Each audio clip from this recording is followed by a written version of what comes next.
Hello, අද මම ගෙනල්ලා තියෙන්නේ වැනිලා එක චොකලට් බිස් වේපර්ස් එකක්. මේක ඇවිල්ලා මට ඩොනල්ඩ් අංකල් එව්වේ ඉතාලියේ ඉඳන්. අපි මුලින්ම කාලා බලමු try කරන්නේ නැතුව. මේක ඇවිල්ලා ඉතාලි බ්‍රෑන්ඩ් එකක්. මේක කල්ලිකුත් වෙන්නේ 12 මාසෙ ඉඳන් කිසිම අවුලක් නැහැ. අපි කඩලා බලමු කොහොමද තත්ත්වය කියලා මුලින්ම වැනිලා එක කඩලා බලමු. වැනිලා එක කඩලා මම එනකොටම අරගෙන ඒ තියෙන කෑල්ලක් කෑවා. අවුලක් නැහනේ. මේ පොඩ්ඩක් මේ වගේ චොකලට් මේ වේපර්ස් එක කාලා නැති හින්දා මම මුලින්ම කාලා බැලුවා. දැන් මේ කැඩුවා වගේ මම කනවා හොඳයි. අවුලක් නැහැ.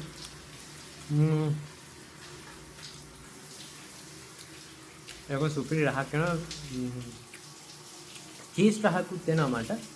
බටර් රහකුත් වෙනවා. හැබැයි මේක හොඳයි කියලා මට පේනවා. බලමු මේක නම් කැඩුවේ නෑ. මේක තමයි කලින් කැඩුවේ. ඩොනල්ඩ් අංකල් ඔයාලට මතක් කරනවා.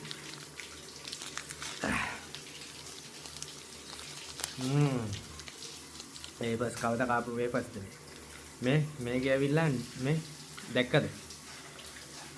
චොකලට් පාටට ලස්සනට තියෙනවා. බලමු කාලා මම අනිත් එකනොත් එකක් අරන් පෙන්නන්නම් ඔයාලට. මේ දෙක මේ විදිහට තියෙනවා. ඔන්න එහෙනම් චොකලට් කෑල්ලක් කන්න.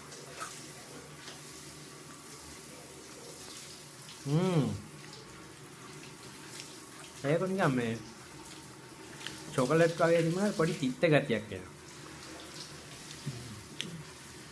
පොඩක් තිත්ත ගතියක් එනවා. ඒ නිසා ඒක නිකන් පොඩ අවුල් වගේ. මේකට මම ලකුණු 10න් 3යි දෙන්නේ. මෙලව රහක් නෑ. මේක හැබැයි සුපිරි. මේකට මම 10න් මේකට ඇවිල්ලා මම 10න් 7ක් දෙනවා.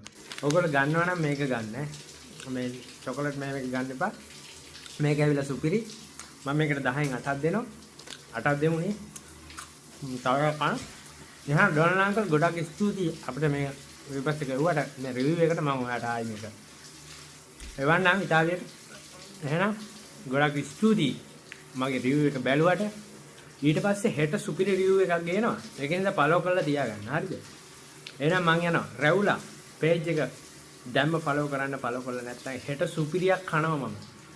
හෙට කිසිම දෙයක් try කරන්නේ නැහැ. කන්න යන්නේ. මම කන්නේ නැහැ. කන්න තමයි එන්නේ try කරන්නේ. එහෙනම් ඔයාලට සුබ දවසක්.